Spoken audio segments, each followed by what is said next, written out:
안녕하세요. 김호준입니다. 폼페이오 김영철 뉴욕 회동 때 미군 양말 신었다. 지난 토요일 TV조선의 보도 제목입니다. 북한 김영철 부위원장을 만난 폼페이오 장관이 회동 당시 권총, 소총, 바주카포로 무장한 녹색 군인이 그려진 양말을 신었는데 이 양말은 3만 명의 주한 미군을 의미할 수 있다.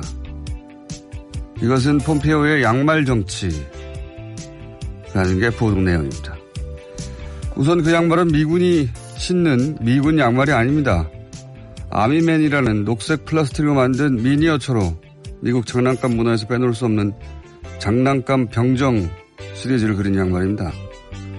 폼페이오가 그 장난감 병정놀이 매니아일 수도 있고 육군사관학교 출신이라 병정 문양이 그저 좋아서 신었을 수도 있겠죠. 그런데 앉아있을 때 우연히 잡힌 사진을 확대해야 겨우 보이는 이 양말을 두고 가십거리 정도인 이 양말을 두고 진지하게 주한미군을 상징한다는 보도하는 TV조선은 양말에 장난감 군인만 봐도 주한미군이 떠오르는 진정한 파블로프의 강아지인가. 김어준 생각이었습니다.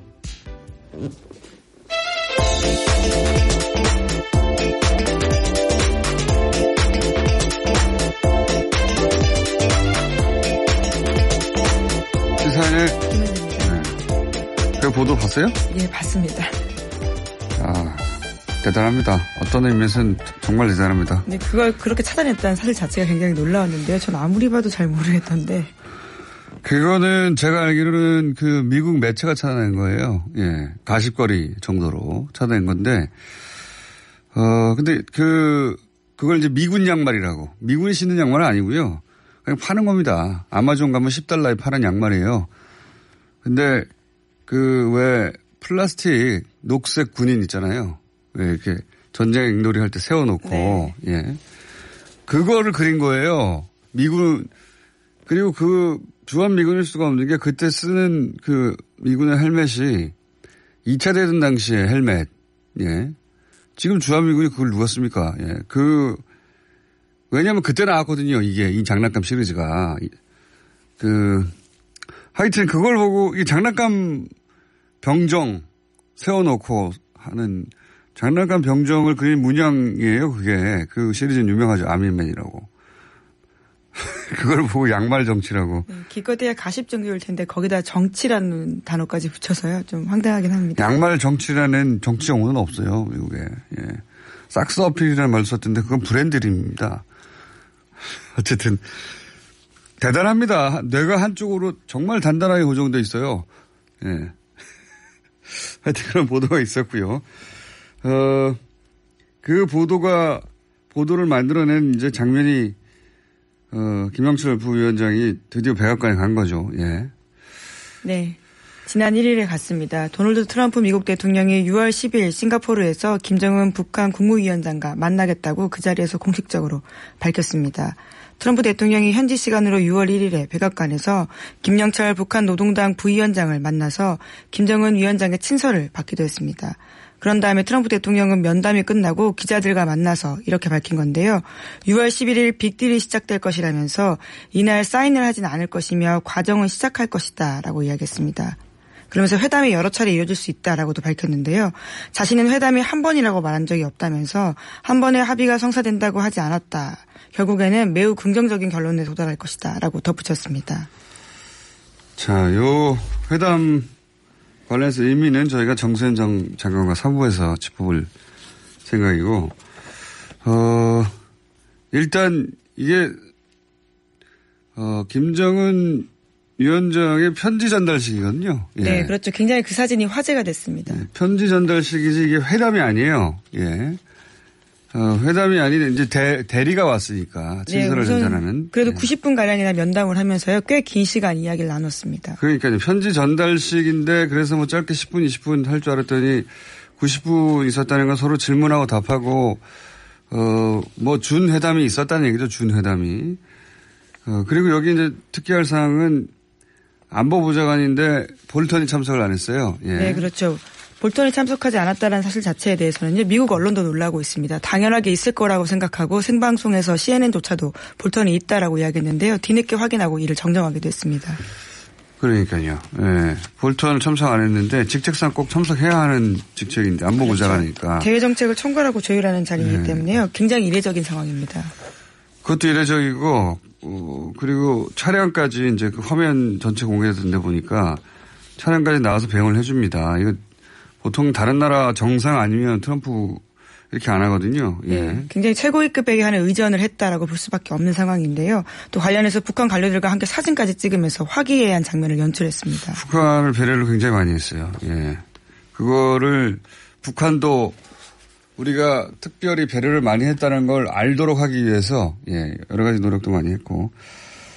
그러니까 12일 날 정상회담 물론 뭐 이날 정상회담 있다는 말도 했지만 싱가포르 12일 날 좋은 분위기에서 정상회담을 하고 싶은 의지를 충분히 전달했고 제일 큰 화제가 된 건 사실은 봉투입니다. 네, 그렇죠.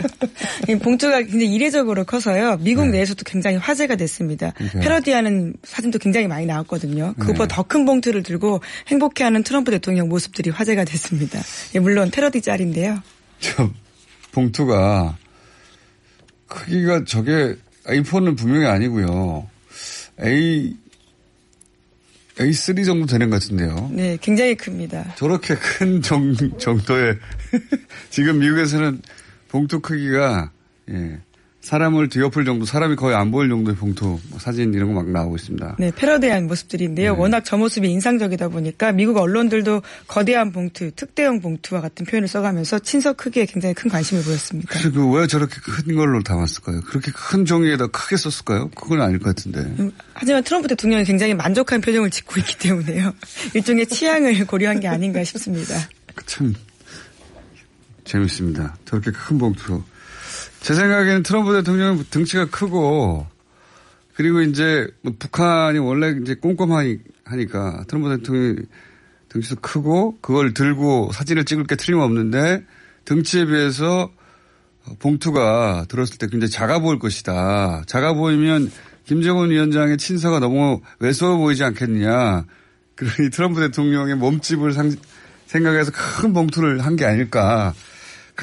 제가 생각해낸 이유는 그겁니다. 그거 아니면 뭐 봉투가 진짜 커요. 근데. 네, 그래서 내용보다는 지금 현재 형식이 훨씬 더 화제가 되고 있는데요. 물론 내용이 아직 알려져 있지 않기 때문이기도 한데 그 형식 자체가 굉장히 눈길을 끌고 있습니다.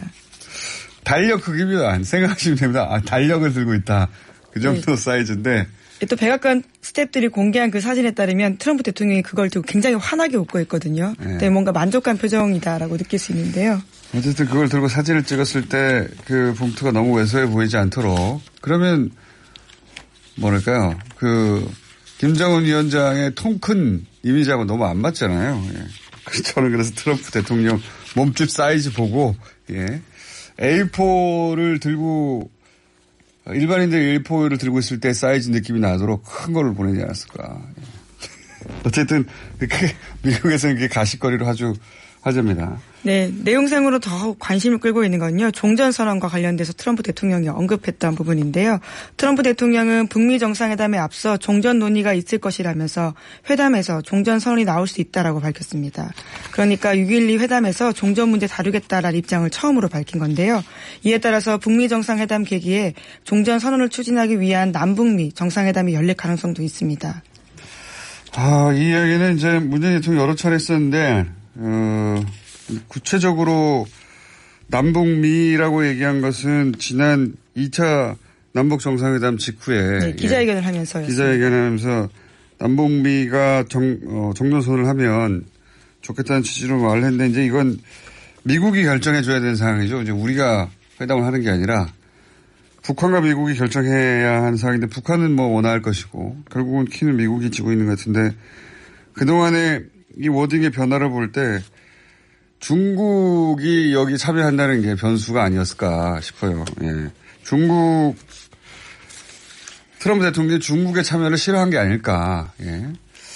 그런 것 같습니다. 왜냐하면 처음에는 우리 정부도 남북 중미 얘기하다가 2차 남북 정상회담 직후에 했던 문재인 대통령 워딩에는 중국이 빠졌거든요.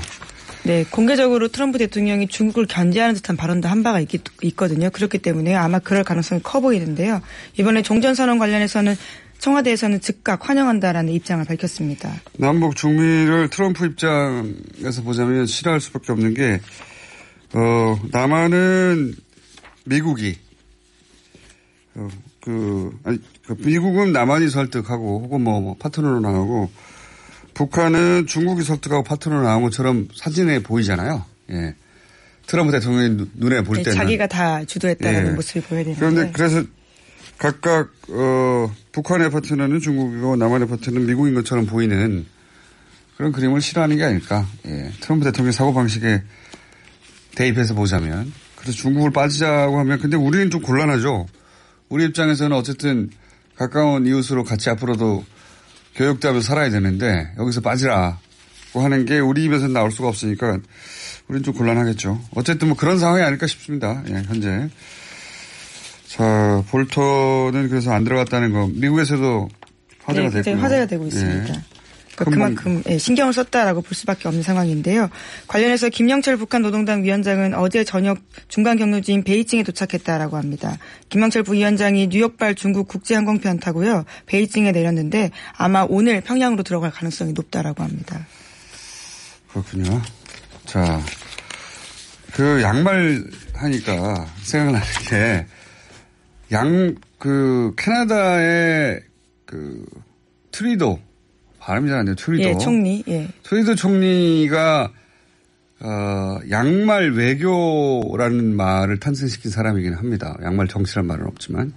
그런데 이 사람한테만 이걸 써요. 현재까지는. 왜냐하면 동성애자 행사에 동성애를 타는 무지개 있지 않습니까? 무지개 양말을 신고 그거를 일부러 걷어가지고 기자들한테 보여줘요. 예. 지지하는 의미라는 그렇죠. 거죠. 예. 예.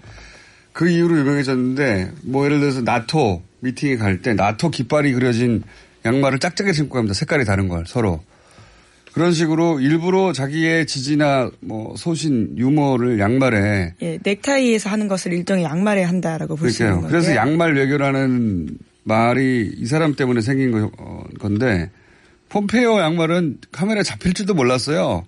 확대해도 잘 안 보이는데 이게 이제 가십거리는 될 수 있어도 이거 어떻게 진지하게 주한미국으로 연결해가지고 주한미국을 상징하는 양말을 신었다고. 대단합니다. 저는 이 길이길이 남은 보도라고 봐요. 네, 그런 보도들이 점점 쌓이고 있다는 게 정말 안 좋은 시그널일 텐데요. 같은 언론으로서 참 여러 가지 자성이 필요한 시점인 것 같습니다. 자, 저희가 뒤에 오늘부터 내일까지 오자라고 할까요? 이거 5 정당 선대위원장을 연속으로 인터뷰하기 때문에 네, 그러면 국내 뉴스만 좀 짧게 하나만 하고 넘어가야 될 것 같습니다. 재판거래 의혹과 관련해서요. 양승태 전 대법원장이 지난 1일에 기자회견을 자청해서요. 이야기를 했습니다. 모든 의혹에 대해서 이쪽이 부인을 한 건데요. 하지만 특조단 조사에 거부한 이유에 대해서는요. 내가 가야 합니까? 라고 답을 하면서 일종의 특권의식을 드러냈다라는 비판을 사고 있습니다. 관련해서 의정부지법 단독 판사회의에서는 처음으로 판사들 중에서는 사법행정권 남용 사태에 대해서 성역 없는 엄정한 수사가 필요하다라는 의견도 나왔습니다. 양승태 대법원장의 인식을 보면 기자회견 했는데 왜인지 모르겠어요. 전부 다 자기는 안 했다는 얘기인데 한마디로 말해서. 근데 이 정황이 너무 많아요. 예를 들어서 전교조만 하더라도 이런 문건이 나오죠. 대법원 판결 6개월 전에. 그렇죠. 시기상으로 보면. 예, 6개월 전에 언제 대법원 판결을 내리는 게 가장 유리하고 그리고 그 내용은 청와대가 좋아할 전교조 불법의 내용.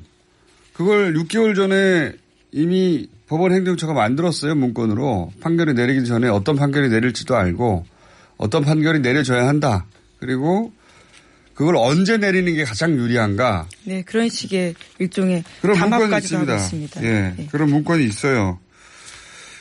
아무래도 조사는 반드시 받을 것 같습니다. 네. 네, 말씀 자료 봤냐라는 질문에 대해서는요. 보긴 했지만 내용이 정확하게 기억나진 않는다라고 이야기했는데요. 이것 또한 말씀처럼 수사가 필요한 상황으로 보입니다. 오늘 여기까지 하겠습니다. 시사인의 김은지였습니다. 감사합니다. 감사합니다. 지방선거가 9일 앞으로 다가왔습니다.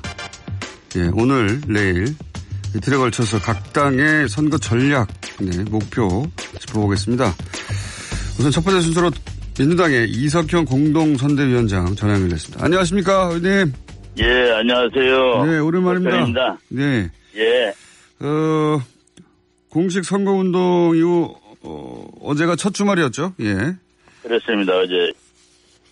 자, 이거 구태의한 질문인데, 이 질문으로, 왜냐면 다 똑같이 해야 되거든요. 그래서 구태의한 질문 첫 번째, 현장 분위기는 어떻습니까? 예.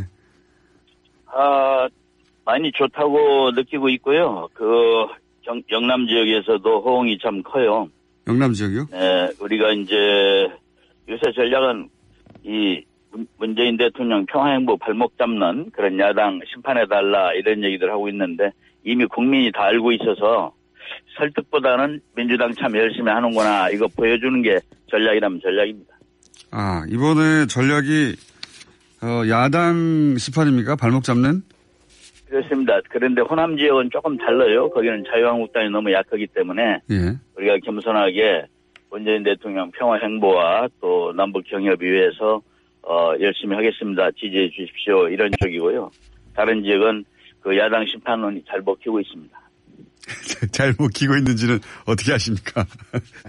반응을 보면은 우리는 선거 여러 번 치러봤지 않습니까? 현장 반응을 보면은 느낌이 옵니다. 네.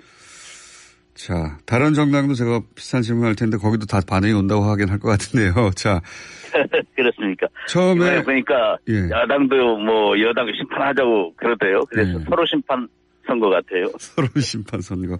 서로 심판. 아까 이제 영남 지역도 분위기 좋다고 하셨는데 소위 이제 부산, 울산, 경남, 예. 낙동강 벨트라고 예전부터 불렀죠. 예. 여기는 예. 현재 어떻습니까? 그쪽에 그 바람이 확실하게 일어나가지고 거기 그 파란 파도가 말하자면 저쪽에 TK 지역까지 넘어간 그런 느낌이에요. 뭐 부산 같으면 그저께 최근에도 오거돈 시장 후보 유세할 때 막 10,000명 넘게 모이고 이런 현상들이 굉장히 참 기현상이죠, 영남에서.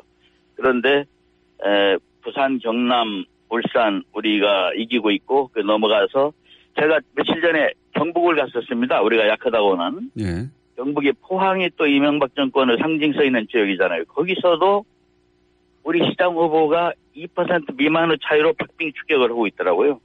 그래서 이게 좀 TK 지역에도 상당히 이게 쓰나미가 밀려갔구나. 대구 수성구청장 선거 같은 데는 우리가 상당히 앞서 있는 걸로 압니다.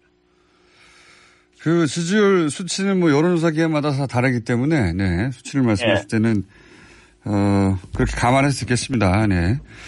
예. 어쨌든 대구 경북이 민주당이 보기에는 많이 따라잡았다 이런 말씀이신 거죠? 예. 우리가 지금 좀 광역선거, 예. 경북지사, 대구시장 선거가 우리가 좀 지금 미흡한 건 사실이고요. 사실인데 바짝 추격을 하고 있는 추세입니다. 그렇군요. 그러면 지금 말씀하시기로는 자유한국당에 이어서 그렇게 큰 차이 나지 않는 2위를 하고 있다. 대구 경북 지역에서 이 말씀이신 거죠, 지금? 그렇습니다.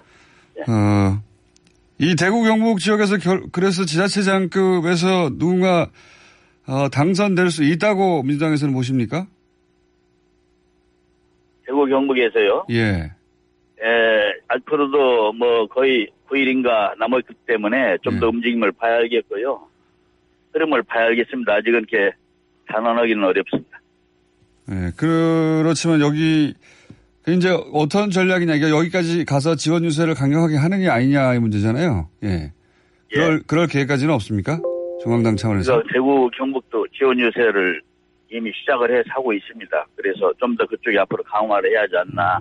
부울경에 우리가 유세를 많이 추진했었잖아요, 그동안에. 예. 그런데 부산, 경남에서 뚜렷한 우세를 보이니까, 울산도 우세를 보이니까, 이제는 좀 TK 지역으로도 많이 들어가서 집중해야 하지 않나, 이런 생각들 합니다. 그 광역단체장 17곳에서 예상하는 성적은 어떻게 됩니까? 몇 석이나 이기겠냐고요? 예.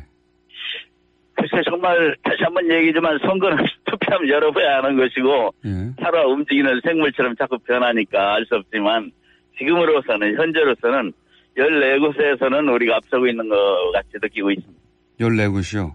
예. 예, 예. 대구 경북 제외하고 그 뒤지고 있는 곳 한 곳이 제주죠. 예. 예. 예.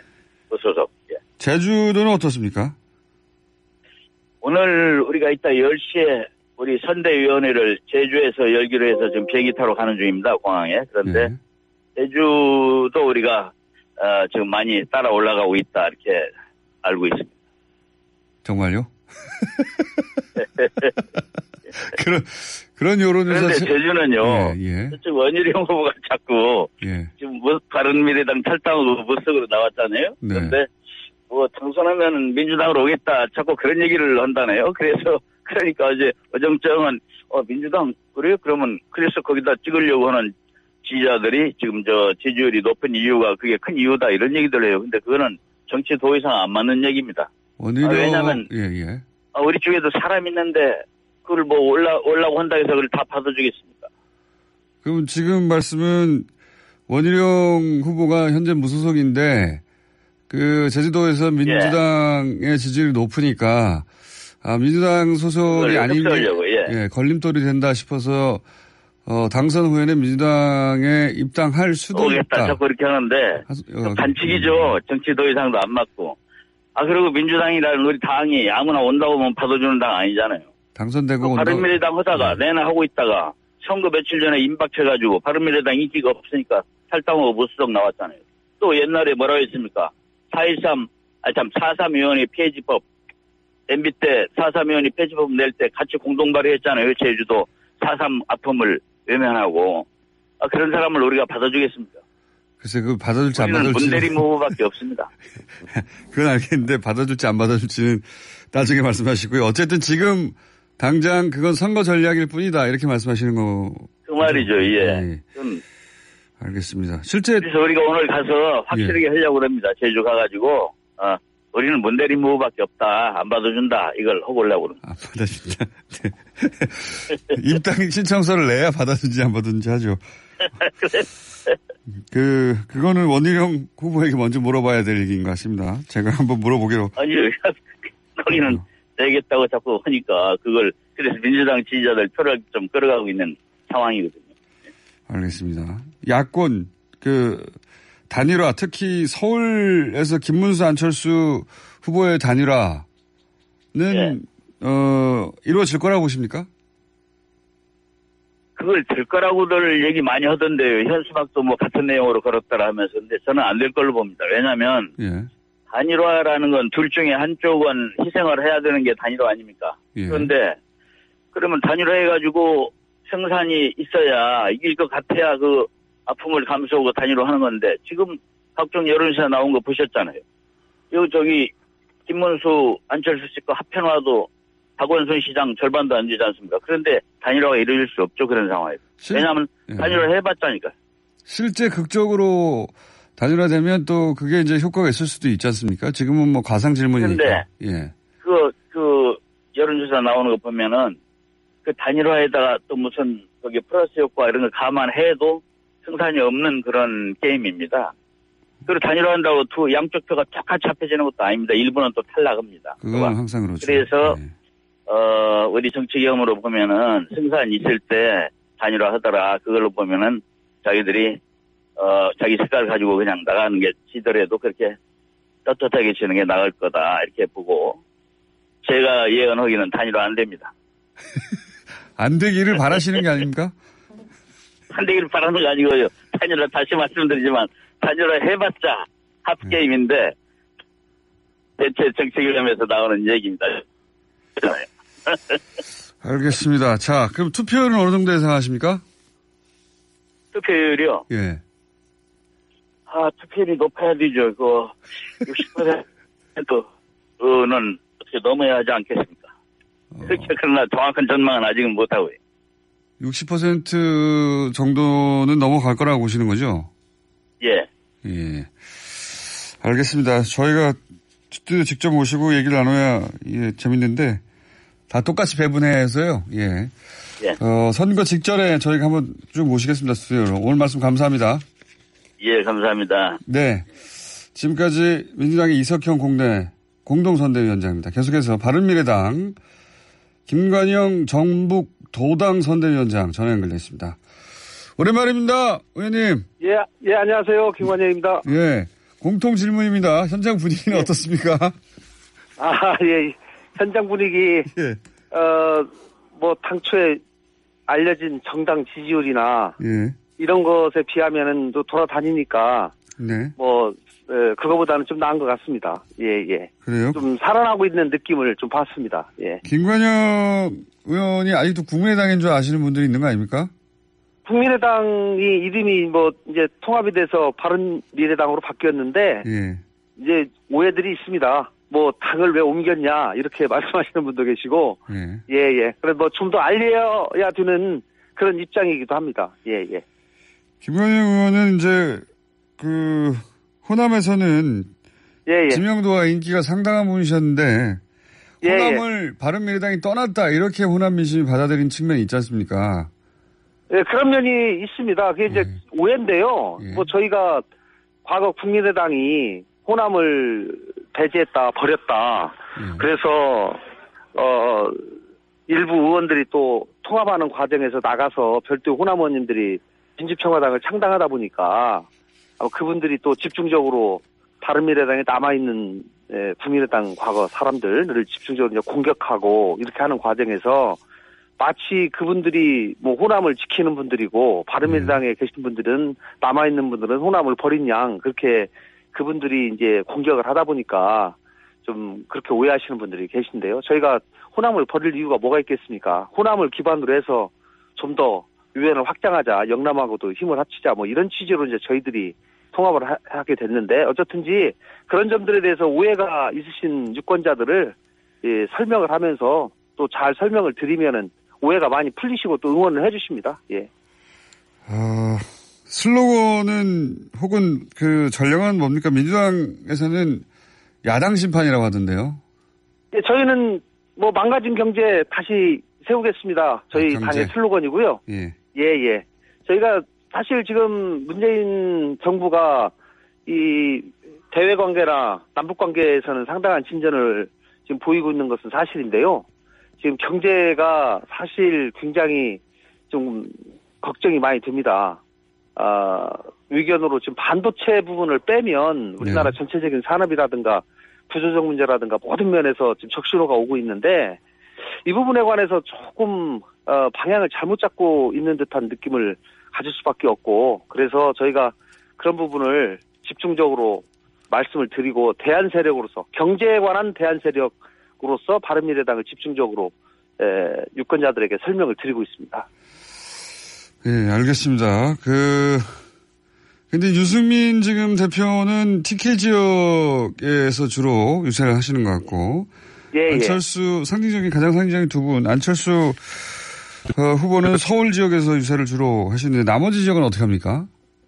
나머지 지역이요? 예. 안철수 대표는 아무래도 서울시장 후보를 출마했기 때문에. 그렇죠. 예. 서울 지역을 떠날 수는 없습니다. 왜냐하면 서울 지역 떠나면은 또 사람들이 서울 지역에서도 지지율이 시원찮은데 어디 밖에를 지원하느냐 또 이런 얘기 하지 않겠어요? 시원찮은데. 그렇기 때문에 서울 지역에 당연히 집중할 수밖에 없고.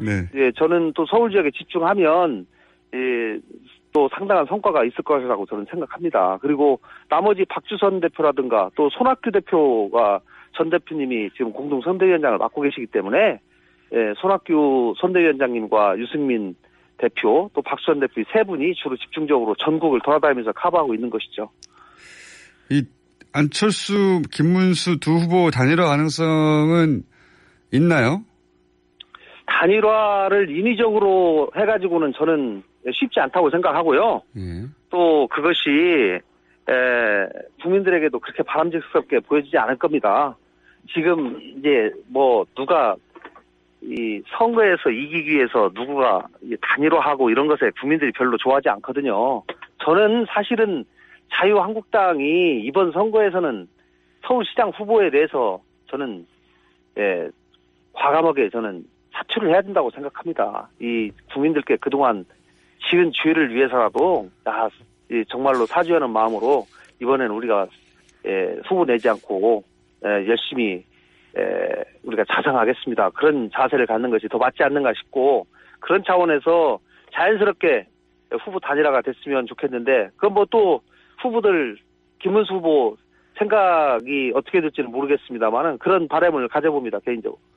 김문수 후보 개인이 결단해서 사퇴하는 거 외에 뭐 지지율로 단일화 방법을 찾는다든가 이런 거는 안 될 것이다 보시는 겁니까? 안 한다. 저는 쉽지 않다고 생각합니다. 지금 이 정당의 선거라고 하는 것이 본인의 개인의 선거뿐만 아니라 뭐 구청장, 시의원, 도의원 다 이렇게 연결돼 있고 그러지 않습니까?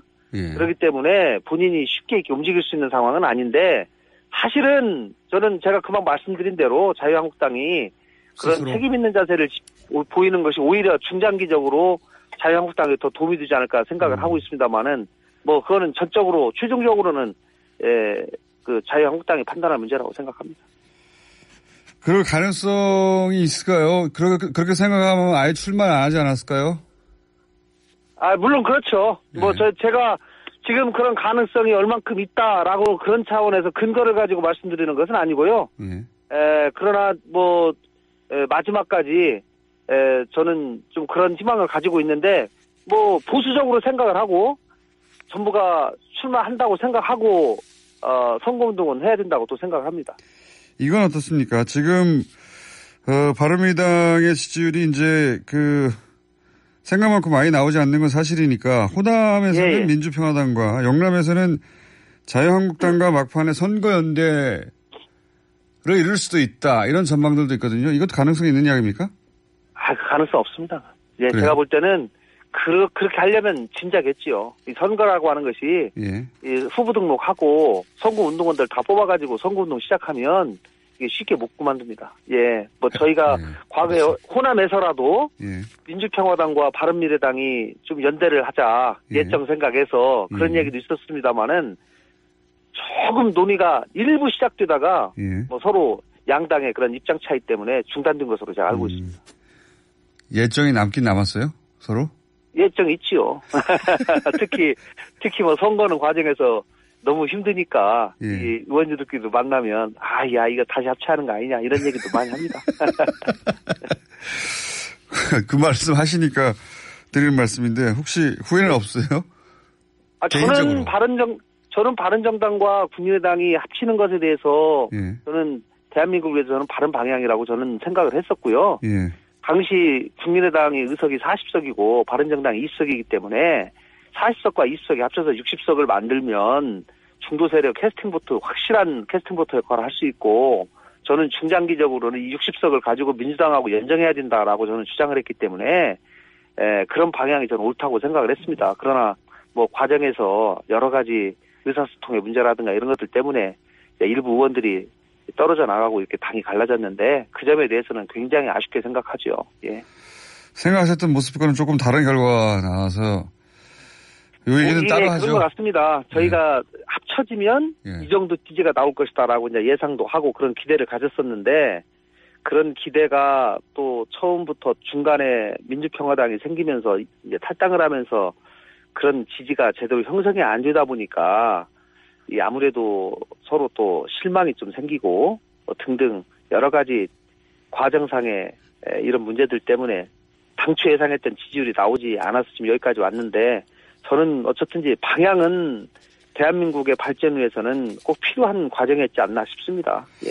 알겠습니다. 그 이야기는 선거 끝나고 모시고 따로 한번 얘기 나눠보고요. 심탄하게. 이거는 이것도 마지막 공식 질문입니다. 첫 번째 공식 질문과 마지막 공식 질문. 투표율은 어느 정도 예상하십니까? 투표율 제가 볼 때는 뭐 한 55%에서 60% 가까이 나오지 않겠습니까? 샤이 보수 존재할 거라고 보십니까? 샤이 보수요? 여론조사보다는 조금 보수 쪽에 중도나 보수 쪽에 투표 결과가 좀 더 많이 나오지 않을까 저는 분명히 생각합니다. 왜냐하면 여론조사 모든 게 이제 과거에 대선 때 누구 지지했냐 그 질문에 평균적으로 보면은 대선 때 지지한 사람들의 비율이 약 60% 정도 가까이가 나오거든요. 그렇기 때문에 아무래도 문재인 대통령을 지지하신 분들이 많이 응답하는 그런 비율인 것은 확실한 것 같고요. 또 현장에서 제가 와서 선거운동을 해보면 이 경제가 굉장히 어렵고 이 문재인 정부 1년 들어서서 특히 군산 같은 경우는 지금 GM 공장 폐쇄돼가지고 민심이 아주 흉흉하거든요. 위원장님? 예, 그래서 예. 시간을 똑같이 배분했기 때문에 다 썼습니다. 예. 감사합니다. 저희가 하겠습니다. 따로 선거 전에 한번 모시겠습니다, 스튜디오로. 예. 바른미래당 지지 좀 해주십시오. 고맙습니다. 네, 김관영 바른미래당 전북도당 선대위원장이었습니다. 계속해서 민주평화당 오늘은 마지막으로 가보겠습니다. 이용주 민주평화당 전남도당 선대위원장 연결되어 있습니다. 안녕하십니까? 예, 안녕하십니까. 예. 이용주입니다. 오랜만입니다. 구태의연한 첫 번째 질문 현장 반응은요? 예, 현장 너무 어렵습니다. 어렵습니다. 호남에도 불구하고도 예. 저희들이 기반이나 하는데도 불구하고도 현장에서 선거운동하는데 많은 내로사항이 있습니다. 여기도 민주당도 호남에서도 막강한 위력을 과시하고 있어서요. 저희들이 무조건 좀 도와달라 이런 전략을 하고 있습니다. 방금 김관영 바른미래당 전북도당이었고 지금은 이제 전남도당 맡고 계시는데 예. 바른미래당도 호남에서 어렵다고 하는데 민주평화당도 호남에서 어렵습니까? 전남에서? 전북에서 바른미래당이 어려운 것보다는 아니겠지만은 예. 이들도 민주평화당이 호남 전라남도 전라북도 광주에서는 호남의 터줏대감이라고 주장하는데 그런 느낌에 비해서는 상당히 어렵다는 겁니다. 예. 운동장의 기울어도 많이 기울어 있다. 근데 그 기울어진 운동장을 어떻게 좀 평평하게 펴가고 있느냐 어렵습니다. 예. 전략은 뭡니까? 슬로건이나 이번 선거에? 이번 선거는 저희들은 당도 중요하지만은 지방선거이니만큼 지방 살림 잘할 수 있는 지방선거, 지방자치단체 견제할 수 있는 능력 있는 사람, 능력 인물로 뽑아달라. 대통령과 친한 사람 뽑는 게 아니라 자기 지역, 자기 지방 잘 살릴 수 있는 능력 있는 인물 중심으로 투표해달라고 호소를 하고 있습니다. 여당 심판이라든지 경제 문제라든지 다른 대표 슬로건은 없나요? 저희들은 기본적으로 여당이 전부 다 잘못했다고 보지는 않습니다. 잘한 부분은 잘한 부분대로 평가를 하고 있고 잘못한 부분은 저희들이 견제를 하고 있지 않습니까? 그래서 강한 여당과 더불어서 강한 야당도 같이 경쟁하는 정당이 공존할 수 있도록 국민들이 현명한 선택을 하려는 그런 취지로 접근을 하고 있습니다. 방금 바른미래당 김관영 의원한테 제가 여쭤봐서 드리는 말씀인데 바른미래당과 호남에서 선거연대 이건 있을 수 없는 일입니까? 했었으면 벌써 했겠죠. 그리고 기본적으로 예전에 국민당 시절에 바른정당과 선거연대를 전제로 선거연대를 하고 이후에 통합 논의를 있었지 않습니까? 네네. 그것이 무산된 지금에 와서 호남에서 바른미래당과 선거연대를 한다는 것은 선거에 영향을 미치기도 어려울 뿐만 아니라 국민의당 기준으로 본다면은 분당과 창당 과정에 있어서 이런 앙금들이 남아있어서 사실상 어렵다라고 봅니다. 그렇군요. 그러면 지금 이번 지방선거에서 민주평화당의 목표치는 어떻게 되는 겁니까? 저희들은 사실상 호남에서 예. 의미 있는 성적, 즉 지방자치단체장에 있어서 여러 군데 좀 당선을 시켜서 교두보를 확보하는 거고요. 기초의원, 광역의원에 있어서는 다 민주당과 견주어도 훌륭한 인물들이 나와 있기 때문에 거의 반반 정도 이상은 얻어야 된다 이렇게 보고 있습니다. 광역단체장은 호남에서 특히 노리는 지역이 있습니까? 예, 저희들이 아시다시피 광주, 전남, 전북에 공천을 했다가 광주 지역에서 이제 후보 사퇴를 하셨고 전남, 전북에 이제 두 분 광역 후보자를 냈지 않습니까? 네. 네. 저희들이 열심히 하고 있고 훌륭한 분들이 세웠으나 이제 어려운 것만은 사실입니다. 하지만은 호남에서도 경쟁적인 정당을 남겨둬야지만이 호남민들의 이익이라든지 그리고 국정 전반에 있어서 건강한 견제가 가능하다는 차원에서도 전남 지사, 전북 지사에 대해서도 유권자들이 많은 투표 지지를 부탁하고 있는 실정입니다. 광역단체장은 그렇다고 치더라도 기초단체장 같은 경우에 구청장 단위에서는 자체 여론조사에서 이기고 있는 것도 있지 않습니까? 예, 이제 있는 그대로 말씀드린다면은 호남 이외에서는 기초자치단체장 중에서도 저희들이 의미 있게 선전하고 있는 지역을 찾아보기 어려운 건 사실입니다. 그러나 전남, 전북 그리고 광주에 있어서는 기초단체당에 있어서는 여러 군데 승리가 앞서 있는 부분도 있고 아직은 열세이지만 따라잡기에 충분히 가능한 경합적인 분도 여러 곳에 있어서 남은 기간 동안에 그런 경합 승리 가능한 지역에 당력을 집중할 생각입니다. 이게 이제 지금 그 여당세가 강한 분위기 때문에 선거 구도가 그 여론조사에 잡히지 않는 샤이 보수를 이제 보수 쪽에서는 얘기하는데 민주평화당 입장에서 호남에서 민주평화당의 샤이한 지지자들이 있을 거라고 보십니까?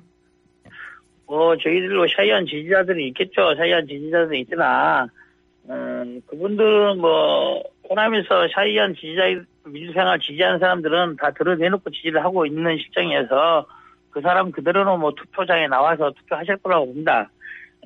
다만 선거 자체가 이미 기울어져 있다 이런 생각에서 투표를 포기하시는 분들이 많이 있기 때문에 투표 동료 운동을 통해서 저희들 민주평화당을 지지하는 분들 그리고 각각의 후보들 지지하는 분들을 투표장으로 꼭 이끌어내는 그런 부분에 강력을 모으고 있습니다. 이 햇볕 정책의 고향이기도 한데 호남이 김대중 전 대통령의 햇볕 정책이 지금 남북관계가 급진전되고 있기 때문에 이 남북관계 변수가 이번 지방선거에 영향을 미칠 것이다. 미치지 않을 것이다. 이게 분분한데 호남에서는 이게 어느 정도 영향을 주지 않겠습니까?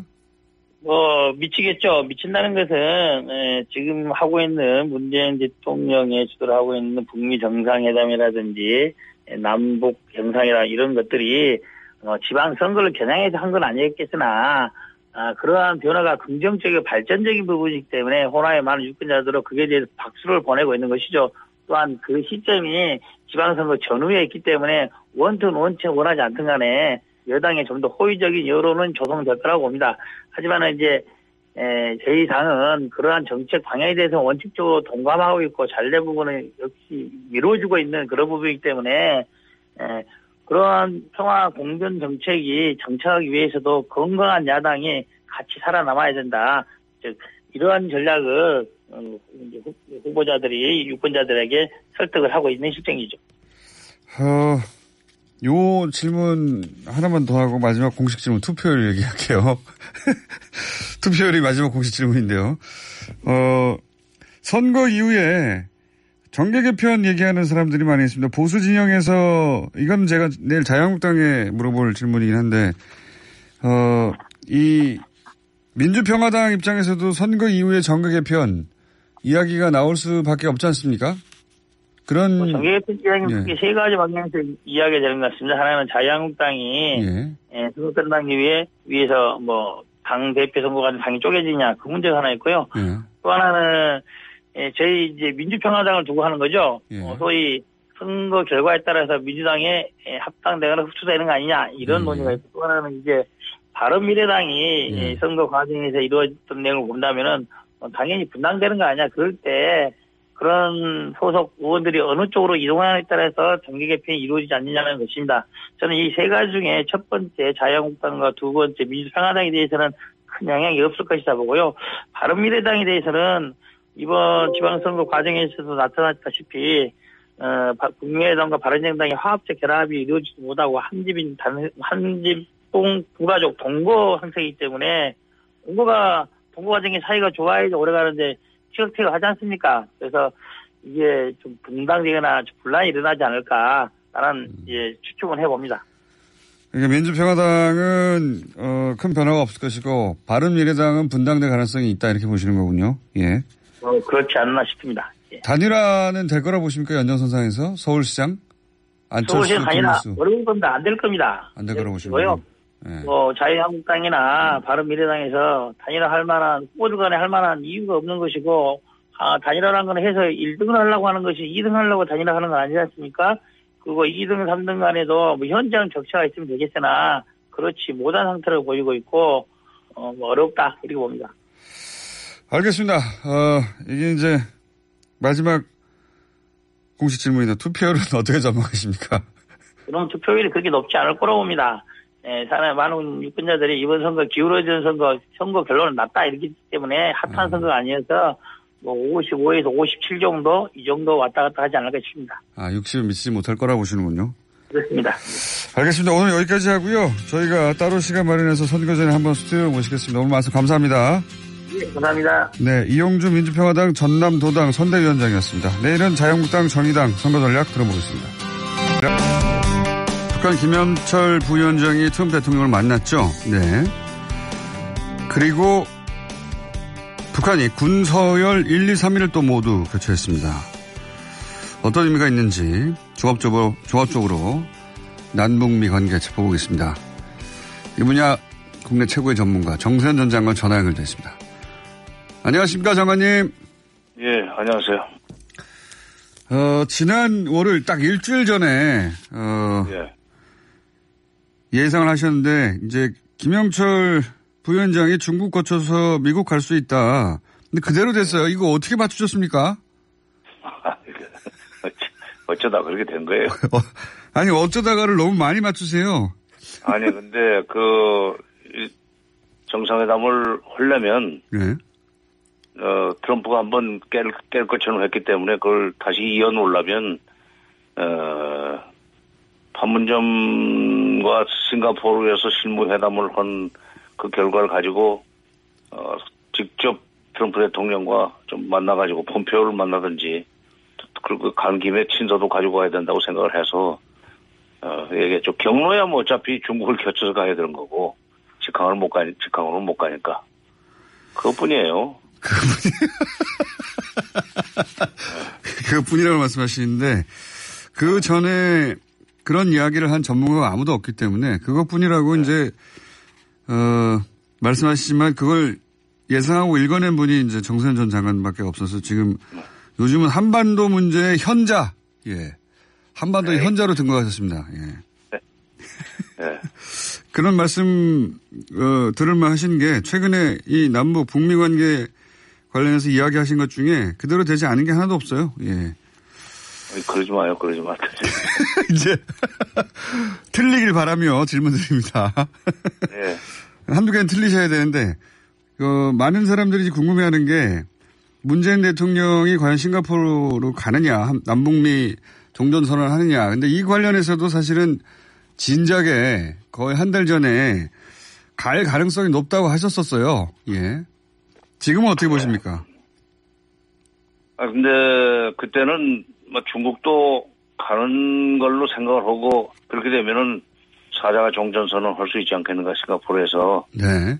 생각을 했었죠. 그러니까 북미 정상 먼저 끝나고 그리고 다음 날쯤 시진핑 주석과 문재인 대통령이 같이 만나가지고 넷이서 종전선언을 할 수 있지 않느냐는 생각을 했었는데 미국이 자꾸 북한을 빼는 쪽으로 중국을 빼는 쪽으로 지금 입장을 정리해 가고 있고 그런 것 같죠. 거기에 반해서 중국은 뭐 공식적으로는 지금 아직 입장을 안 내놨지만 환구시보라고는 정부 입장 대변지를 통해서 우리 빠지면 안 된다는 얘기를 했단 말이에요. 네네.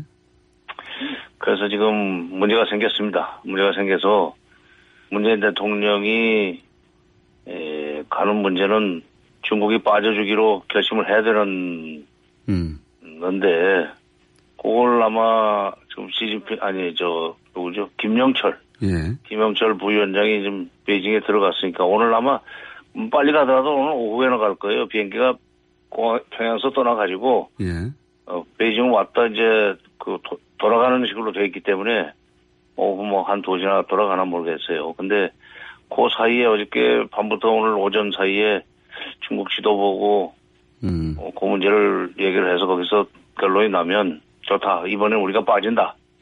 그러나 평화협정 반드시 들어가야 된다. 그 조건으로 그럼 당신네 셋이 해봐. 이렇게 돼야만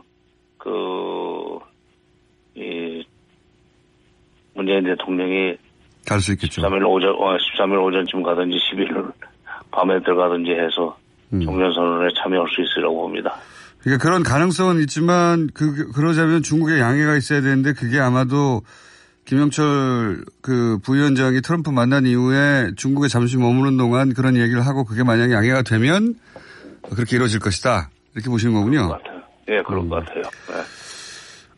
트럼프 대통령이 이제 아마도 중국이 자꾸 끼는 게 부담스럽고 주인공이 본인이어야 되는데 흩어지니까 그 관심이. 네. 그래서 그런 것도 같은데 정확한 이유는 뭐 본인만 알겠죠, 트럼프 대통령. 근데 근데 이제 그게 예. 이게 그 트럼프 대통령이 자꾸 중국을 빼려고 그러는 게 예. 이게 좀 북미 관계가 비핵화와 북미 수교까지 가게 되면은 동북아 국제 질서가 엄청나게 변하게 됩니다. 예. 그 과정에서 처음부터 미국이 주도하다가 나중에 북한을 끼워주는 거하고 국제 질서 재편 과정에서 예. 처음부터 중국이 끼어드는 거하고는 얘가 다르죠. 그래서 주도권 문제죠. 주도권 문제. 국제 질서 재편이 이제 일어나게 되어 있는데 거기서 미국이 처음부터 판을 짜놓고 중간쯤 중국을 집어넣는 거하고 처음부터 같이 하는 거하고는 발언권 면에서 다르기 때문에 그걸 지금 그러니까 비핵화 이후에 동북아 국제 질서 관련해서 주도권 싸움이 시작이 된 거예요. 그러면은 중국도 더더욱이 빠질 수 없는 거 아닙니까? 어떻게 결말을 어떻게 생각하십니까? 그렇기 때문에 중국이 지금 처음부터 발을 들여놓으려고 그러는데 미국이 계속 그런 식으로 빼려고 그러고 그다음에 북한이 결정해야 돼요. 북한이 일단 중국을 좀 설득을 해서 이번에는 빠져주고 평화협정 협상할 때부터는 분명히 우리가 당신네 그 참여를 보장한다. 미국과 그건 내가 결판 내겠다. 이번에 6.12 정상회담 바로 가서 이렇게 되면은 괜찮지만 그렇지 않으면은 그거 3점원 모여가지고 얘기하는 것이 나중에 좀 뒤가 개운치 않을 것 같아요. 그렇군요. 그 문제는 평화협정까지도 지금 중국이 그러면 우리는 모르겠다. 너희끼리 해라 하는 식으로 돼버리면은 이 평화협정에 효력 문제가 있습니다. 그렇군요. 그게 우리 정부 입장에서도 곤란한 문제군요. 그러니까 지금 장관님 보시기에는 북한이 중국 문제를 풀어야 된다고 보시는 거군요. 예. 그렇죠. 중국이 그 얘기 할 수 있는 그 정도 얘기는 할 수 있는 사이 아니에요. 우리는 아니고. 네. 그리고 장관님은 그렇게 중국한테 양해를 구해서 남북미 종전선언이 싱가포르에서 있어야 한다고 보시는 거죠? 그게 더 좋다 우리한테는. 예, 그렇게 해야 이 비핵화가 속도를 날 거예요. 왜냐하면 북한의 비핵화를 촉진시키는 일종의 기폭제로서 종전선언을 쓰려고 하는 것 같아요, 트럼프가. 그러니까 종전선언을 해주고 일종의 종전선언하고 나면 불가침 선언으로 넘어가는 미북 간의 불가침으로 넘어가는 그런 자연스러운 입구인 셈인데 그렇게 해서 북한의 비핵화 속도를 좀 높이고 초기 단계에서 비핵화에 좀 보암직한 어떤 비핵화 행동 이것을 끌어내려고 종전선언 카드를 꺼내던 것 같은데 거기에 지금 중국이 걸려 있어가지고 문제가 좀 있습니다. 그렇군요. 중국을 제외한 나머지 3국의 이해는 대략 일치하는 거죠, 그죠? 빨리 선언하기를 원하는 거죠? 그렇죠. 빨리 해야죠. 특히 우리로서는 북한의 비핵화가 빨리 시작이 돼야만 우리 국민들이 평화롭게 살 수 있다는 생각 때문에 그 판단 때문에 우리는 그쪽으로 가기를 바라는데 그 매듭은 북한이 좀 풀어줘야 됩니다. 알겠습니다. 그리고 북한이 풀어줘야 된다는 건 김정은 위원장이 이 남북미 정상회담을 중국을 빼고서라도 해야겠다는 결단이 있어야 되겠네요. 그런 판단이. 그죠? 바로 그거죠. 바로 그거죠. 네. 그건 어떻게 전망하십니까? 김정은 위원장이 그렇게 판단할 거라고 보십니까? 그렇게 판단되면 이제 문재인 대통령도 가는 거 아니겠습니까? 그렇죠. 네. 그러니까요. 전망을 해 주시죠. 이거 자꾸 이게 할 것 같아요. 할 것 같아요로 결론을 내고. 자, 근데 궁금한 것이요. 그렇게 친서도 갔고, 그리고 고위급, 그러니까 최고위급에서 폼페이오와 김영철 부위원장도 만나서 이틀이나 만나서 얘기를 나눴고, 근데 판문점에 있는 고위급 회담은 지금도 별 이견이 없다면서 짧게 끝나는데, 왜 계속 하는 거죠? 바로 지금, 그러니까, 비핵화의 시간표 짜느라고 그럴 겁니다. 시간표요? 예. 비핵화의 시간표는 또, 미국이 북한한테 해주는 행동 또는 조치와도 좀 연결시켜야 돼요. 그러니까 미국 행동의 시간표, 예. 북한 행동의 비핵화의 시간표. 이게 좀 짝을 맞추는 중인데 그게 핵심이라기보다는 그 플러스 알파로 중국의 참전 문제도, 참여 문제도, 종전선 참여 문제도 최선희와 그 성김 사이에 밀고 당기는 얘기 중에 하나일 겁니다. 미국은 이게 또 빠지라고 그러고 북한으로서는 북한이 나서가지고 중국을 빠지라고 얘기가 곤란한데 이걸 김영철 부위원장이 돌아와서 중국 지도부하고 직접 얘기하지 우리끼리 할 수 없다는 그런 그 얘기가 오고 가지 않았겠는가 생각입니다. 그러면 김영철 부위원장이 북한에 돌아가서 김정인 위원장이 이제 트럼프 대통령의 말을 전달받고 최종적으로 결심해야 이게 이제 싱가포르 가느냐 마느냐가 결론 나겠네요. 그렇죠. 아니 그리고 이제 그러기 전에 중국 측에다도 이제 뭐 양해를 구해야죠. 예. 김영철이 아직 베이징에 있으니까 오늘 오전까지는 그 어느 정도 통보 내지는 양해를 구하고 김정은 위원장한테 보고해서 김정은 위원장이 중국이 그 정도 태도를 보였다면 그냥 뭐 일단 밀어붙이자 그런 식으로 결론을 내줘야 될 정도까지요. 알겠습니다. 뭐 2, 3일 안에 결론이 날 수도 있겠군요. 예. 그건 그렇죠. 네. 시간도 별로 안 남아서 이제 2, 3일 내가 아니면은 대통령이 움직이는 거라, 그죠? 뭐, 우리 쪽에서 준비는 돼 있다고도 얘기를 하던데. 그거야 이제, 짐 싸놓고 있다가, 짐 싸놓고. 갈 수 있게 됐다면 떠나면 되는 거고, 여기서 뭐 싱가포르는 멀지 않으니까. 예, 알겠습니다. 그럼 짐은 다 싸두라고. 네. 청와대 메시지를 보내신 걸로. 다 싸놓고 지금 어떻게 될지 몰라서 말을 안 보내는 거지, 지금. 준비는 다 됐다고 보시는 거죠? 예. 특별히 우리가 와서 협상을 새로 시작해야 될 일이 없으니까. 근데, 이거는, 제가 이제 트럼프 대통령이 종전선언과 관련해서 여러 말들을 했는데 그 중에서 지나가는 말인데 이게 말을 잘못한 건지 아니면 정말 뜻이 있는 건지 잘 모르겠는데 트럼프 대통령이 북미 정상회담 전에 종전선언을 할 수도 있다. 이런 식의 말을 했어요, 전에. 글쎄, 그럴 수도 있죠. 그러니까 11일 날, 그러니까, 예를 들면. 문 대통령이 좀 일찍 가야 되는데, 11일 날? 그러니까 전이라고 하면. 11일 날 오전에 하고, 북미 정상회담은 오후에 할 수도 있죠. 북미 정상회담이 이번에 앞으로 2번, 3번 해야 될지도 모른다는 얘기를 했기 때문에 트럼프가. 예.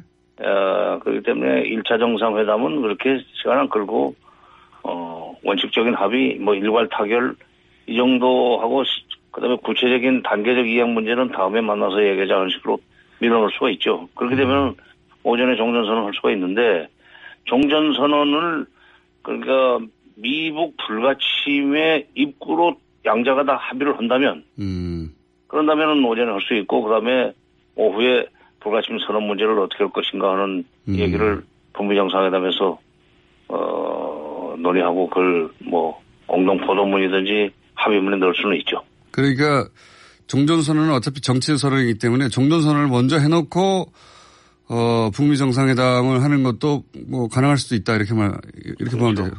아니 트럼프가 왜 덜렁대는 것 같지만은 예. 굉장히 계산을 치밀하게 하는 사람이에요.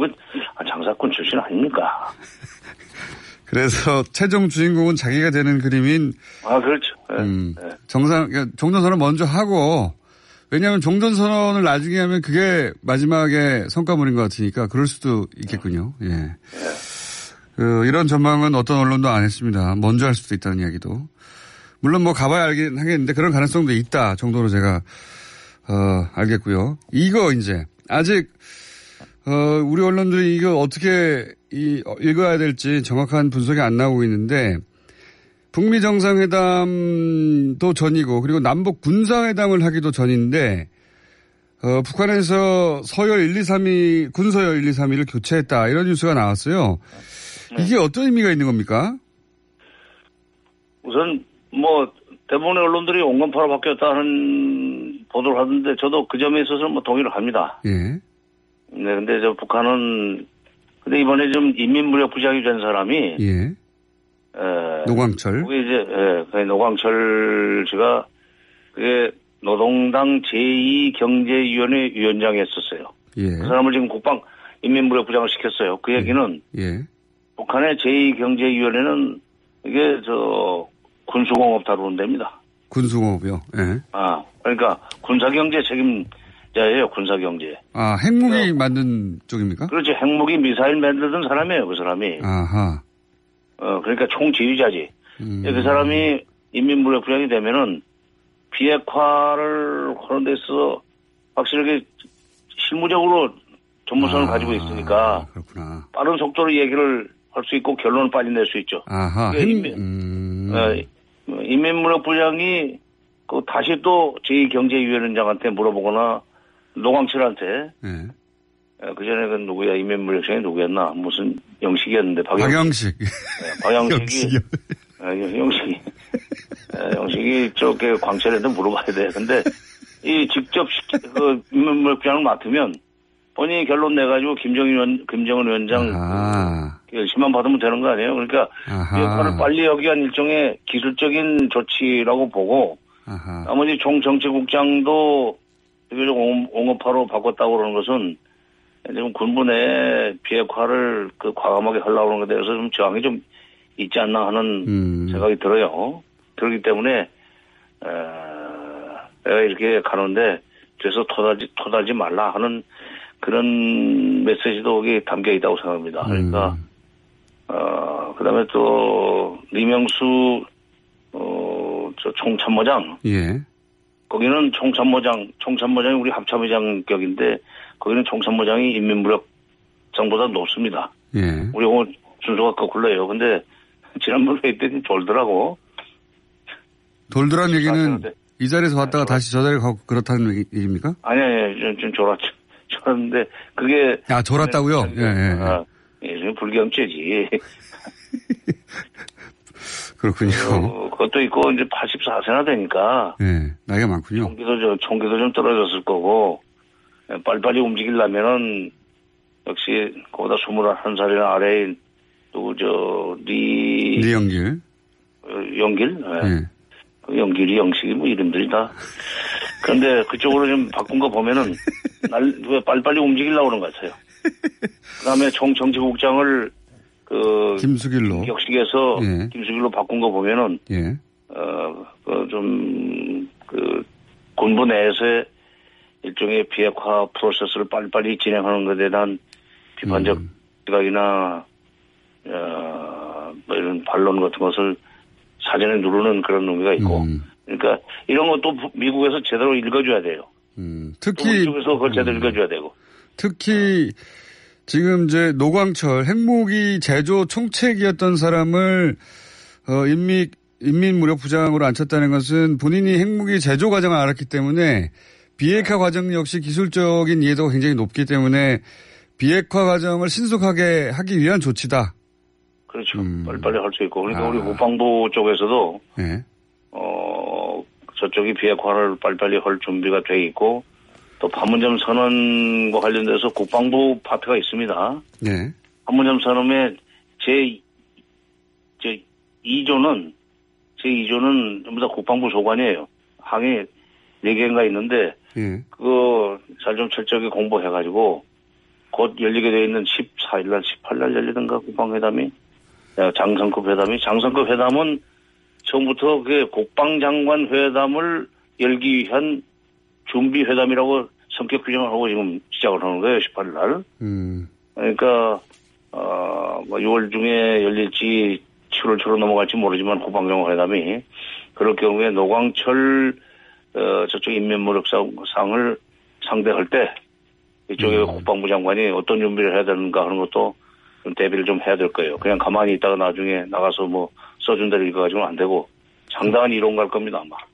그러면 장관님이 좀 과외 좀 시켜주시죠. 국방부에 가가지고. 국방부가. 과외는? 예, 국방부가 국방일은 잘하는지 모르겠는데 정무 감각이 좀 떨어지는 부처 아닙니까, 원래? 과외는 요청이 있어야 가는 것이지. 요청? 왜냐하면, 노광철은 핵무기 총책이었기 때문에 비핵화 속도를 위해서 그 자리를 갔다. 이거를 읽을 줄 아는 사람이 국방부에 있을 리가 없죠. 국방부는 그거 읽으라고 있는 데가 아니니까. 예. 왜 있죠. 있기는 있는데. 예. 또 얘기를 하는 뿐이지. 마지막 질문인데요. 예. 김영철 부위원장이 트럼프 대통령을 폼페이오 비롯해서 만났던 그 방미 기간 동안의 장면 중에 짚어주실 장면이 있습니까? 이거 의미가 있다든가 아니면 이거 유심히 봐야 된다든가 그런 장면 눈에 띈 게 있었습니까? 극진한 대접이에요. 극진한 대접. 극진한 대접은 사실은 조심해야 됩니다. 조심해. 아니야. 사람 만나자고 해서 식사나 하자고 갔는데 예. 굉장히 비싼 데다가 해놓고 극진하게 그냥 뭐 문 앞에까지 나와가지고 모시고 들어가고 이렇게 되면은 그 반드시 그 상대방한테서 뭘 받아내려고 하는 사람들이 하는 짓 아니에요, 그게. 아니, 외교에서도 마찬가지예요. 아하. 의전이 화려하면은, 예. 이건 뭔가 지금 이게 양보할 준비 내지는 반대급부를 크게 내놔야 되겠구나 하는 각오를 하고 들어가야 되는데, 그걸 보고, 이게 트럼프가, 김정은 위원장으로부터 6.12 정상회담에서 많은 양보를 받아내기 위해서 이렇게 미리 보여주는 거 아닙니까? 전 세계 보라고 하는 거죠, 사실. 예. 그렇죠. 보답해야 될 거 아니에요. 예. 보답해야 된다. 보통수가 아니더라고. 그래서 더구나 직접 전송까지 오고 차 타는 것까지 전송하고 차 타는 데까지 나와 전송오는 거 보고 저게 지금 북한이 지금 준비 좀 해야 되겠는데. 준비 좀 해야 되겠는데. 그리고 뭐 여기 그 수영원들도 불러가지고 사진 찍고. 그러니까요. 그거 없던 전혀 예상 못했던 일 아닙니까? 예, 그 정도로 한 적이 없습니다. 트럼프 대통령이. 그거는 지금 6.12 정상회담에서 김정은 위원장의 그야말로 통큰 양보를 끌어내기 위한 사전 투자입니다. 공짜 점심은 없다. 예. 그럼 더구나 90분이나 지금 만났어요. 지난번에 클린턴 대통령이 2000년 10월 달에 조명록 차수를 만났을 때보다 지금 2배 이상 시간이 긴데 북한 내 서열로 보면은 조명록 차수와 김영철 부위원장은 차이가 크죠. 김영철로서는 그야말로 조명록 차수보다도 더 융숭한 대접을 받았기 때문에 현장에서도 뭐 여러 가지 트럼프에 보답을 했을 거고 말로 그다음에 그걸 정책으로 만들어 가지고 김정은 위원장한테 가서 보고를 하겠지만 김정은 위원장도 그 장면 보고 이거 빚을 졌구나 하는 생각을 할 거예요. 그렇군요. 그러니까 트럼프 대통령이 이제 국내 정치용으로도 그렇고 첫 번째 회담에서 큰 성과가 나와야 되는데 그게 이제 북한이 탐탁지 않아 할까봐 이런저런 환대를 하며 이 정도로 우리가 북한을 대접하고 생각하고 있으니 북한 쪽에서 양보 좀 해달라 그런 메시지라고. 형식에 있어서 극진한 대접을 하고 형식에서 양보를 하고 실질에 있어서 양보를 북한으로부터 받아내려고 하는 고도의 이 사업가기 때문에 사업수완이죠. 내가 그렇게 봤어요. 알겠습니다. 지금 김정은 위원장이 트럼프의 이런 제스처와 그리고 지금 양자 간의 합의가 그렇게 큰 문제 없이 이루어지고 있는 것 같은데 그러면 싱가포르 회담에서 결과로 나올 게 예상보다 큰 빅딜일 수도 있겠습니다. 그럴 수 있죠. 이제 그거는 김정은 위원장이 결심할 나름인데. 예. 그러나 이게 비핵화의 시간표까지 거기서 확정하고 오기는 쉽지 않을 것 같습니다. 왜냐하면 트럼프도 그걸 알기 때문에 한 번 만나서 안 되고 2번, 3번 만나야 될지 모르겠다는 얘기를 하고 있고. 또 트럼프로서는 지금 뉴스를 계속 만들어야 됩니다. 그 사람 국내 정치적으로. 그렇죠. 예, 2번, 3번 한 번쯤 올 것 같아요. 예. 뉴스를 계속 만들어야 되는 사람이기 때문에. 그래서 2번, 3번 얘기를 했을 것 같고, 김정은 위원장으로서도 지금 지금 금년도 정권 수립 기념일인 9.9절을 성대하게 좀 치르고 싶어 할 거란 말이죠. 예. 9월 9일 날. 예. 그래서 9월 9일 전에 정상회담 하자고 작년부터 이렇게, 미국한테, 금년 초, 미국한테 얘기를 건넸다는데, 9.9절 앞두고 기왕에 2번, 3번 할 바에는 고구려를 앞두고 한번 큰 거를 치고 싶어 할지도 모릅니다. 그런 점에서는 트럼프와 김정은의 계산이 이렇게 맞아가지고 두 번째 정상회담은 그러면 9월 전에 이루어질 가능성이 있다. 예. 그래서 이번에 그 6.12 정상회담이 오히려 이렇게 기대했던 것만큼 큰 합의가 잘 안 되고 방향성 있는 합의만 하고 빅딜은 좀 이따 할지도 모른다 그런 생각이 듭니다. 알겠습니다. 오늘은 여기까지 듣고요. 오늘 나왔던 중요한 내용은 노광철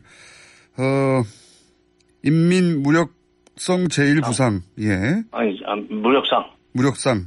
그렇게 읽는 겁니까? 인민무력상. 예. 장관이에요. 국방부 장관 우리.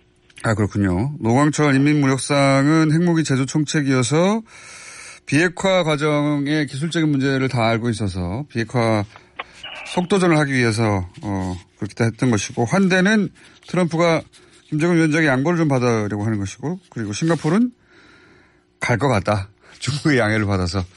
오늘 여기까지 하겠습니다. 무슨 특별한 사안 생기면 저희가 바로 전화드리겠습니다. 오늘 말씀 감사합니다. 예. 네, 지금까지 한 번 더 문제의 현자 정세현 전 장관이었습니다.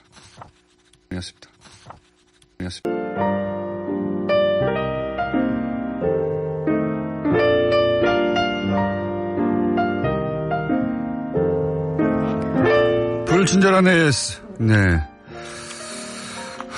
김정은 위원장의 큰 봉투 관련해서 문자가 많이 왔습니다. 그중에 제일 재밌는 것은 내 핵단추가 더 크다는 트럼프의 말에 응수한 내 편지 봉투가 더 크다. 그럴지도 모르겠네요. 전세현 전 장관님 요즘 인기를 날로 더해가고, 모든 방송국의 남북 문제 관련해서는 섭외 1순위입니다. 네. 불과 몇 년 전만 해도 저랑 골방에서 방송하셨는데 이제 모두가 찾는 분이 되었습니다. 그때는 아무도 안 찾았거든요. 네, 저만 찾았는데.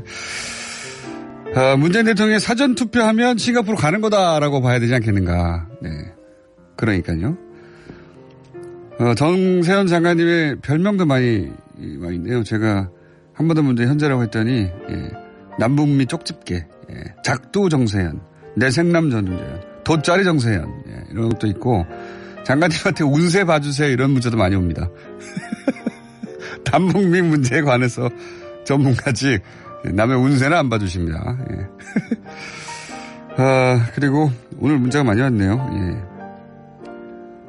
제주에 살아서 뉴스공장은 시간차로 유튜브로 만들었는데 서울에 오니까 그 말로만 듣던 버스 기사님이 틀어주는 뉴스공장을 버스에서 실시간으로 듣고 있어서 너무 신기합니다. 택시를 탔는데 기사님도 뉴스공장을 듣고 계시네요. 네, 어딜 가도 뉴스공장.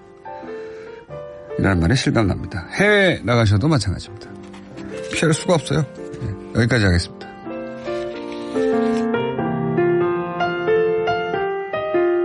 양승태 전 대법원장이 지난주 기자회견을 했죠. 여기서 재판 거래에 대해서 본인은 그런 적이 없다. 결코 없다고 반박을 했는데 이 문제 짚어보겠습니다. 법무법인 동안의 사무장이셨는데 최근에 변호사가 되셨어요. 이정열 저는 그냥 부장 판사로 부르겠습니다. 처음부터 현직 판사로 만났기 때문에 그리고 그 이후 전 부장 판사로 너무 오랫동안 알아지냈기 때문에 그냥 판사님으로 부르겠습니다. 이정열 전 부장 판사님 전화 연결되어 있습니다. 안녕하십니까? 네, 안녕하십니까? 자, 퇴직한 지 5년 만에 변호사 등록 되셨는데 축하해야 되나요? 축하도 감사하고 또 걱정해 주시고 격려해 주셔서 오히려 제가 감사드려야죠. 그러니까 걱정을 안 했어요, 사람들이. 변호사가 못 되면 어떡하나 이 얘기는 뭐 첫 해, 둘째 해는 많은 분들이 얘기했지만 그 이후로 이제 전 부장 판사로 잘 나가셨기 때문에 저는 현직일 때부터 알아서 쭉 전 부장 판사로 불렀기 때문에 그냥 부장 판사 이렇게 부르겠습니다. 네. 변호사보다 그게 더 높아 보이잖아요. 잘 어울리시기도 하고. 현직이 중요하긴 한데요. 근데. 현직은 다른 데서 그렇게 불림을 당하시고 저는 전 부장 판사로 부르겠습니다. 네, 알겠습니다. 네. 기자회견 보셨죠? 양승태 대법원장. 마주치고 싶진 않아가지고 나중에 그냥 기사는 봤습니다. 아, 그래요? 네. 생방송으로 인터뷰 못 보셨어요? 예. 네. 저도 행복을 추구할 권리가 있는 사람인데 뭘. 그거까지 봐야 양승태 대법원장 현직일 때 그 아래에서 고생 많이 하셨죠. 예. 자, 본인이 기자회견을 한 이유가 두 가지다. 네. 재판에 부당한 간섭한 적 없다. 예. 우선 첫 번째 이유로, 결코 재판에 간섭 관여하지 않았다. 결탄코 없다. 이렇게 강하게 얘기를 했거든요. 네. 근데 이제 그 발언과 상반되는 문건이 너무 많이 나왔지 않습니까? 그렇죠. 네. 예. 문건 내용 좀 짚어주십시오. 문건 내용 모르시는 분들 많기 때문에. 여러 가지 것들이 나왔는데요. 일단 거의 보도에서도 다 실명들이 나왔으니까. 예. 정다주 울산지법 부장판사 같은 경우에 이제 아까 일부에서 얘기하셨던 전교조 법외노조 재판 관련해가지고 이제 국정 운영의 동반자 이미지를 최대한 부각시킬 수 있는 시점도 찾아야 되고, 그리고 사법부가 그동안 대통령 국정 운영을 뒷받침하기 위해서 노력해왔다. 이런 표현도 썼고, 지금 창원지법 통영지원 부장으로 있는 시진국 부장 같은 경우에는 이제 정부 운영에 대한 사법부의 구체적 협력 사례를 정리를 했었고요. 그리고 목포지원의 부장으로 있는 김종복 부장 같은 경우에는 통합진보당 지역구 지방위원 의원직 상실시킬 방안, 이거 문건 만들었고, 그다음 창원지법의 박상원 부장 같은 경우에는 이제 성완종 리스트 관련해서 사법부가 이니셔티브를 쥐고 있는 사안들에 대해서 좀 사건 처리 방향하고 시기를 신중하게 검토해야 된다. 이런 얘기도 했고, 창원 마산 지원에 있는 김민수 부장 같은 경우에는 이제 이 상고법원 설치에 반대한 판사를 다 이렇게 쭉 다 확 집어가지고 존경하는 선배나 친한 선후배 명단을 취합해서 관리할 필요가 있다. 이런 얘기를 했고, 아까 말씀드렸던 박상원 창원 부장 같은 경우는 또 이제 다른 경로로 이 국제인권법 연구회를 와해시키기 위해서 중복가입자를 정리해야 된다. 이런 아이디어를 냈다. 이런 얘기들이 나오고 있습니다. 그러니까 초반에는 이게 블랙리스트 건으로 출발했는데 알고 봤더니 이게 블랙리스트는 전체적인 그 상고법원을 청와대와 거래하기 위해서 거기에 반대하는 사람을 관리하는 명단으로 쓰인 거더라고요, 보니까. 그죠? 그런 부분도 있었고, 사실 이제 이번 아직 전부 문건이 공개되지는 않았습니다만은, 예. 폐기된 것도 있을 것이고요. 그리고 예전부터 이런 블랙리스트와 같은 형태로 판사들을 관리해 온다는 게 공공연한 비밀이었기 때문에, 다만 이제 상고법원 관련해서 좀 더 불거졌을 뿐이라고 그렇게 알고 있습니다. 네. 양승태 대법원장 들어서고 나서 이거 블랙리스트 있는 거 아니야라는 말들을 내부에서 하긴 했군요. 그럼요. 서초동 바닥에서 다 공공연한 얘기였고, 저는 당사자니까. 블랙리스트 당사자로 잘리신 분 아닙니까? 예. 많이 들었죠. 예. 보지는 못했습니다만. 그런 얘기가 그때부터 있었군요, 법원 내에서는. 예, 예전부터 있었습니다. 네. 근데 이제 좀 더 구체적으로 들어가서, 이제 예를 들어 전교조 불법 파 같은 경우에는 이제 이게 해직자가 조합원이라고 해서 노동부가 전교조를 불법이라고 하니까 이게 말이 안 되는 이야기라서 1심, 2심은 이겼죠. 전교조가. 노동부가 졌습니다. 네. 근데 이제 대법원이 결과적으로는, 전교조를 불법화하는 노동부 손을 들어줬는데 문제는 이 대법원 판결이 나기 6개월 전에 이미 법원 행정처가, 전교조 불법화하는 게 유리하다. 그리고 언제 그 판결을 내리는 게 좋으냐. 네. 청와대, 그럴 경우 청와대로부터 어떤 대가를 받아내느냐, 이런 문건을 6개월 전에 만들었지 않습니까? 네, 그렇죠. 네. 대법원 판결 6개월 전에 그 판결을 미리 알 수 없죠, 당연히. 알 수 없죠, 예. 예. 그건 절대 없는 거죠. 네, 그렇죠. 거의 없죠. 그냥 유출된다면 어떤 방식으로 유출이 되냐면 보통 대법원 사건 같은 경우에는 일단은 주심 대법관이 기록을 한번 보고, 예. 그리고 이것을 이제 재판 연구관한테 넘기거든요. 예. 그러니까 재판 연구관이 그리고 나서 이제 의견서와 보고서를 작성을 하는데, 예. 그 과정에서 결론이 나왔을 수 있는데 6개월은 너무 이른 시점이죠. 오히려 그 전에, 예. 주심 대법관이나 재판 연구관이 기록을 보고 결론을 내리기 전에 벌써 만들어진 문건으로 보는 게 시간상으로 맞습니다. 그렇군요. 대법원에서 그러니까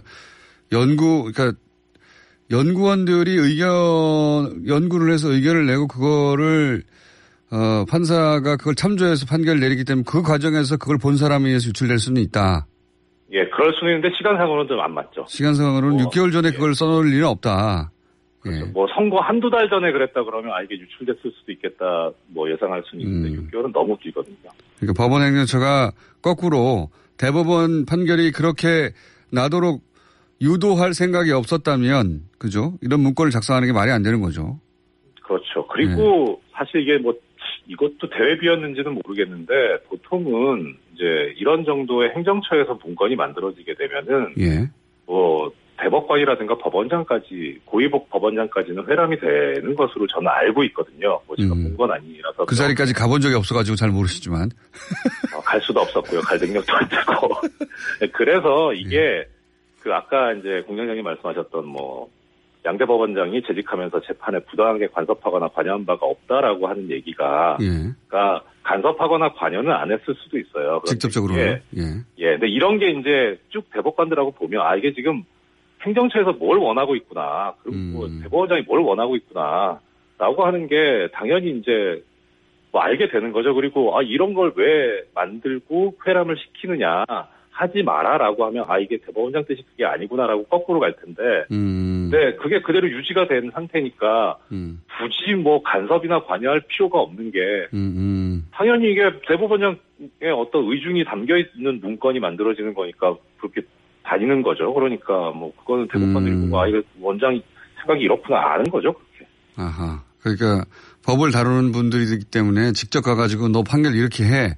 그렇게는 못한다 하더라도 지금 대법원이 그 방향으로 가고 대법원장은 이걸 원하고 그러니까 이런 문건이 만들어져서 6개월 전에 나왔구나 하고 그 문건이나 이런 분위기를 보고 그런 판결로 가게 되어 있다.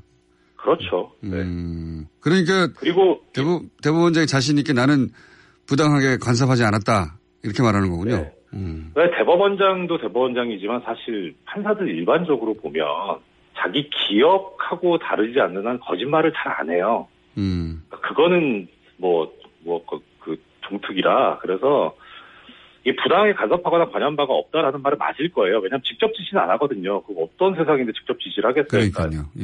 그리고 뭐 원세훈 국정원장 같은 경우에는 녹취록이 나와서 좀 불거지긴 했는데 보통 높은 분들이 할 때 이래라 저래라 안 하잖아요. 그냥 딱 보고 이렇게 하니까 좋아하시더라, 이렇게 하니까 별로더라 해가지고 알아서 하는 거지.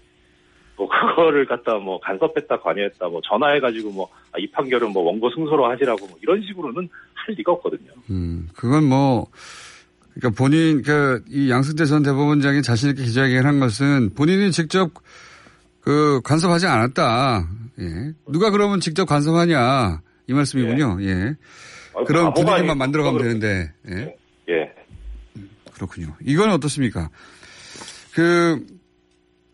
통진당 관련해서 의원직을 유지하고 있었단 말이죠. 다른 분들은. 네네. 그런데 그 의원직을 상실하게 만드는 소송을 기획한 보고서를 현직 판사가 만들었다. 법원 행정처 문건인데 이거는 있을 수 없는 일 아닙니까? 당연히 있을 수 없는 일이죠. 그리고 그때 제 기억에 전주에서 한번 이게 사건이 있어가지고 의원직 상실이 안 된다는 판결이 있었던 것으로 기억을 하거든요. 그러니까 사실 행정처 입장에서 보면 경천동지할 판결이잖아요. 이게 어떻게 지금 최고 존엄의 그 뜻에 거스르는 이런 판결을 하고 있나 하니까 아마 이거를 전국적으로 어떻게 좀 불러일으킬 것인지까지는 몰라도 어떤 방향성을 잡기 위해서 그때 보도자료에도 그렇게 나왔었어요. 이게 법리 해석을 이렇게 해야 된다라고 행정처 문건에 나오는데 법리 해석은 재판부가 당연히 정권을 가지고 있는 건데 어떻게 행정 업무를 담당하는 법원행정처가 그런 걸 하겠습니까? 그러니까 이거는 그야말로 기획의 냄새가 너무 많이 나는 거죠. 그러니까 통진당 의원직을 다 상실하게 만들어야겠다는 의지가 법원행정처 소속의 판사한테 있었던 거죠. 그렇죠. 이건 말이 안 되는 건데. 사실 행정처 판사들은 어떻게 보면 물론 부역한 책임은 당연히 져야 되겠지만 오히려 부역자 수준을 넘어서 적극 가담했을 뿐만 아니라 특히나 더 나아가서는 그 윗선이 이거를 딱 보고 이런 식으로 우리가 재판을 하면 되겠냐라고 브레이크를 걸어야 되는데 안 걸었다는 것 자체로 벌써 최소한 직접적이고 명시적인 지시는 없어도 암묵적인 동의나 그 방조는 당연히 있는 거라고 봐야죠. 지금 이제 그 법원에 이제 판사들 회의가 여러 단계별로 혹은 어떻게 그 구분이 되는 건지 모르겠지만 하여튼 여러 단계로 있더라고요. 예, 지역으로 네네. 구분이 되는 건지 직급으로 구분되는 건지. 다 있습니다. 지역도 있고 직급도 있고 전체도 있고요. 그 판사회의가 여러 건이 이제 잡혀 있다고 보도가 나오던데 어떻게 전망하십니까? 그렇게 한마디로 말해서 전직 사법부 수장한테 검찰에 가서 수사를 받아라. 이런 결론이 나올까요?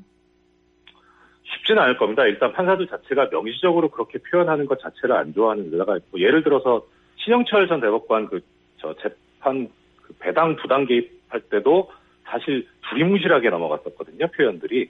그러니까 직접적으로 표현은 안 할 거고요.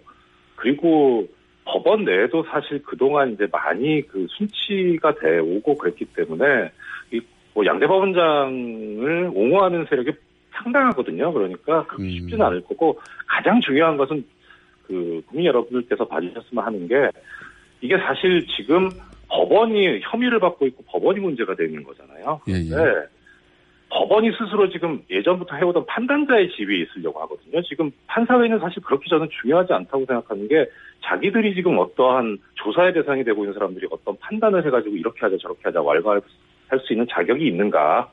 그건 전혀 아니라고 생각합니다. 그러니까 이런 판사회에서 어떤 결론이 나던 기본적으로 그 판사들이 이런 결론을 낼 자격을 이미 상실했다, 사법부가. 이렇게 보시는 거. 네. 예. 그렇죠. 네. 그러면 이정효 전 부산 판사님의 개인적인 의견으로는 양승태 전 대법원장이 검찰 수사를 받아야 된다, 사법 처리돼야 된다, 이렇게 보시는 겁니까? 마지막 질문인데. 당연하죠. 당연할 뿐만 아니라 방법상에 있어서도 어차피 지금 법원이 고발을 한다고 해도 시간이 다 됐습니다. 알겠습니다. 해야 한다. 여기까지 하겠습니다. 네, 해야 한다. 네. 이정효 전 부산 판사였습니다. 내일 뵙겠습니다. 안녕. 안녕히 계십시오.